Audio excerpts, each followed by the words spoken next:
I was in the astral plane and there was a team there and everybody in the team had powers. The land was radiated. Somehow people had become infected and sick to a point where, wow, this is crazy because it's almost what is even happening right now. I had this dream written. It was like at least 14 years ago.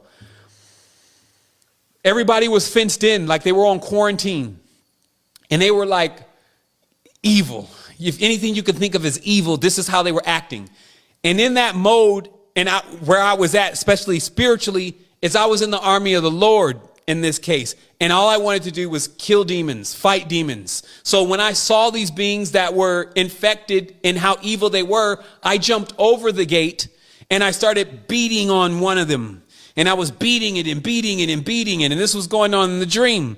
And it was dead clearly after I was beating it. But I started to feel the transmissions from this team. And this team was saying, you see what you're doing? You're becoming it. And then I looked and I had become infected by it because I was beating it. So what that meant to me is that the more that I keep trying to fight this war in that same mindset that they're fighting it with, I'm only becoming them. This is not a fight. Good will always triumph. It's just a winning team. There's a time and a place here. There's a period that goes on. And then in the end of the game, the king and the pawn go in the same box. So what I'm saying is that there's a weight in the measure of the period and time in which is this all what we're calling life right now is going to transpire. You need to make the best of it. And I've always seen that the people that have come from the craziest sediment end up growing into the most beautiful, abundantly rich flowers. And that does become difficult to alchemize when you're thinking about the pain and the abuse. There is no excuse for this. It's okay with that. That's not what we're doing here. But what we're saying is that there is a power that is greater. That if you wanted to really heal from this, you would need to access that power because that's the power that heals those kind of things. And when you look in the world, they don't have that kind of power yet. They have a hard time healing people that have been through sexual traumas and those kind of things. They haven't unlocked that energy yet. So if you truly thought that you wanted to really do something for beings that have experienced this kind of thing, you would really unlock your Kundalini to heal them, not to kill more beings, to create only a repetition of the same thing and then to become infected with it by yourself. So you're not a killer, you're a healer. And those words are very similar,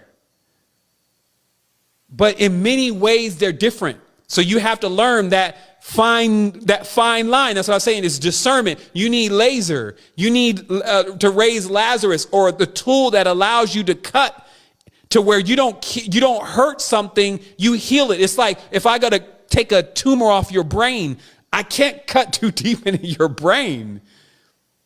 You see what I mean? So you got to know how to move through this. And this kind of behavior, I want to kill them. I want to destroy them. And I felt that power and energy before, but I also felt its limitation. It's like being in the game and you need to score the final point, but you're so distracted. You're not in Zen, which is another name for Hermes, by the way, which is Zoroaster. You're not in Zen. You're in something else. And then you're not unlocked anyway. You're just rage. This is what will happen to you. And I'm not speaking to you. I'm speaking to myself.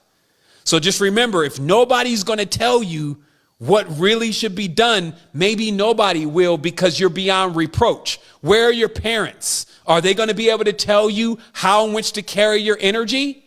So this is what you left me with to give to you, is just this awareness that, look, I've been through everything that you're talking about. I've slayed these beings before in the astral plane, chained down demons, sealed them with talismans, and watched them beat on the faceplate of what I've chained them in, only to find 7 years later them return and to wreak havoc on my life.